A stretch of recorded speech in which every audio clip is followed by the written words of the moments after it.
Welcome to Saturdays with Sir Rolland, your weekly training guild on how to slay the dragons of vice with the weapons of virtue. Here's your guild master, the author of the 7 Deadly Dragons book series, and faithful knight to the one true light, Sir Rolland Paterlot. Greetings, young squires, maidens, moms, and dads. Today is the 24th day in the first month in the year of our Lord 2026, and it's a great day to learn the art of dragon slaying. That sound, young squires, means it's a feast day, and today we celebrate St. Francis de Sales.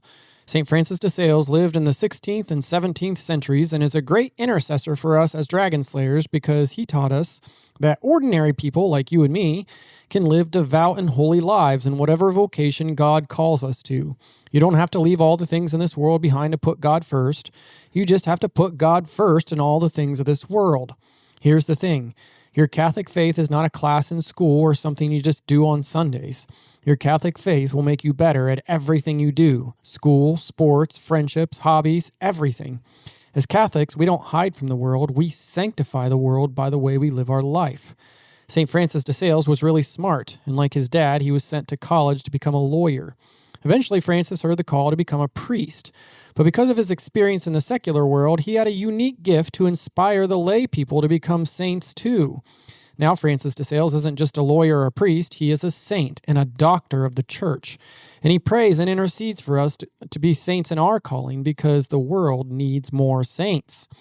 The reality is the world needs you to become the saint God created you to be in whatever vocation you are called to. Just remember, our faith always comes first. I am not an eye doctor who happens to be Catholic. I am a Catholic eye doctor, and my faith makes me better at everything I do. Like Francis de Sales, we're called to proclaim the kingdom of heaven to the world.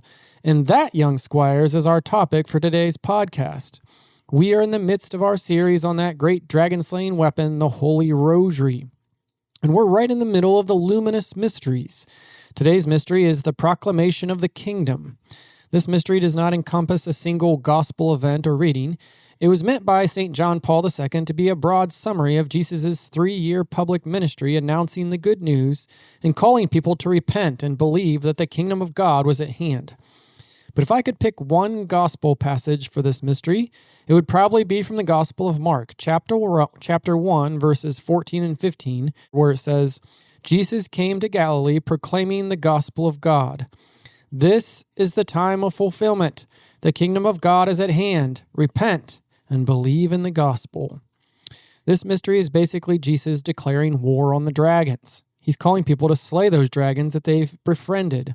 Accept the good news that they now have the power to slay dragons and no longer need to be slaves or cower in fear. It's also the good news that God is love and God is mercy, and he will forgive us and heal us. And in turn, we also must forgive and heal others.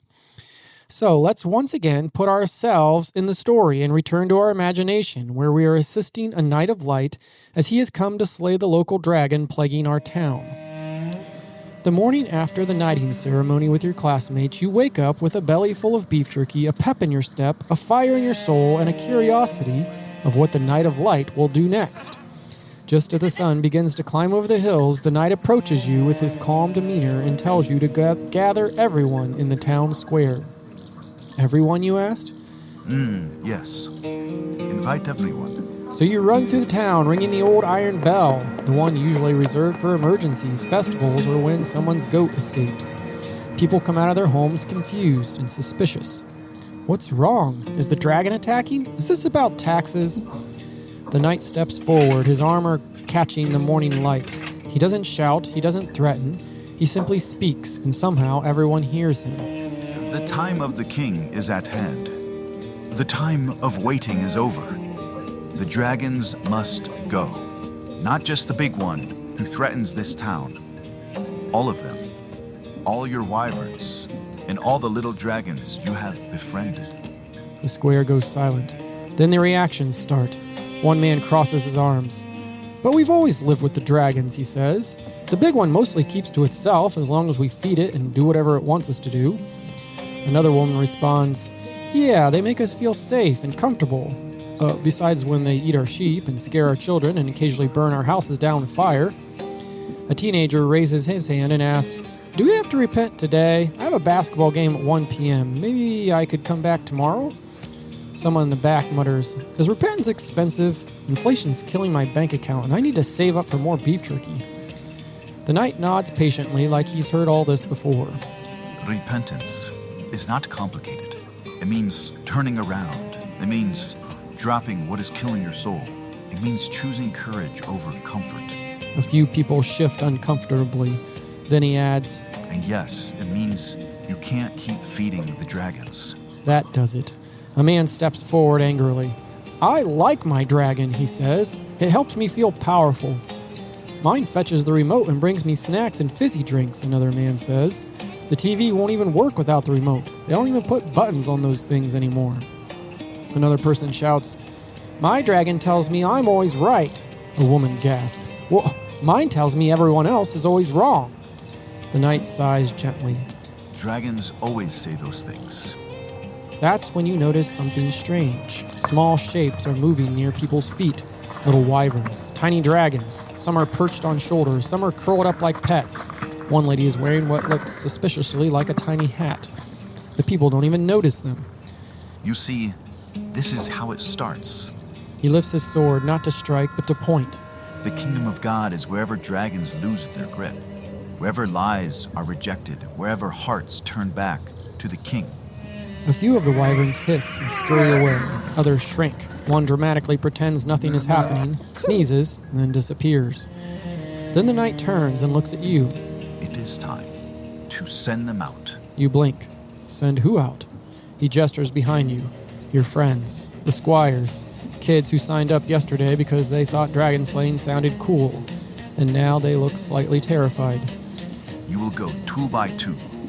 Bring courage. Bring trust. Do not bring extra supplies. One squire raises his hand. "Can I bring snacks?" No. Another whispers, "Can I bring my Game Boy?" Also, no. One kid is clearly overpacked anyway. They go, and honestly, at first, it's kind of a disaster. One pair knocks on doors and forgets what they're supposed to say. Another argues about who gets to talk first. One squire drops his sword and makes a very unheroic clanging noise which scares the neighbor's cat. But then something happens. A kid forgives someone who bullied him. A girl stands up to a lie she's been believing. Someone chooses to tell the truth, even though it's scary. And every time that happens, a little dragon runs away. Soon the squires come back, eyes wide. "You were right," one says. "They listened." Another adds, "Even the tiny dragons listened." The knight smiles. This is the kingdom of God. He looks out at the town again. It does not arrive with fireworks. It arrives when hearts change, when courage replaces fear, when ordinary people choose holiness. And it dawns on you. Little by little, people are beginning to believe the dragon can be slain. And that, young squires, is what it means to proclaim the kingdom. Not just with words, but with how you live, how you forgive, how you choose truth, and how you stop feeding the dragons. So this week, I challenge you when you pray the third luminous mystery to ask yourself, what dragons have I gotten comfortable with? Where is God asking me to turn around?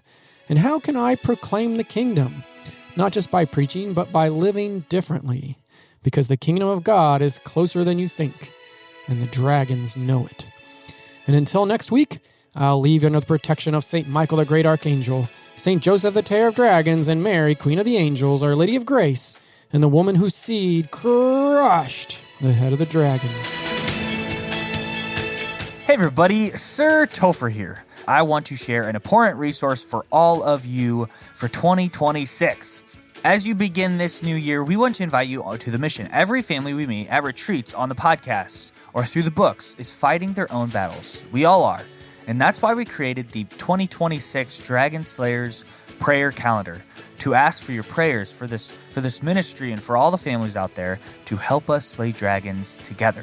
Each month features a focused prayer intention, so hundreds of families can pray together and for each other. I like the idea that even the smallest prayer can push back the darkness and bear eternal fruit. Now, I know we're already moving through January, and it's hard to believe February is right around the corner.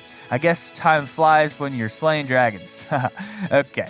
But it's definitely not too late to jump in and to start using the prayer calendar. There are 2 ways your family can get the calendar. You can either get a physical copy from our shop page, or you can download a free digital copy. If you go to our website, extraordinarymission.com, under the Dragon Slayers tab, we have a page called Prayer Warriors. Go there to find the digital and physical versions. Either one works. What matters is that you pray with us. We need prayer warriors. This mission depends on prayer, because prayer is one of the greatest weapons God gives us to slay dragons. And until next week, stay holy and slay dragons.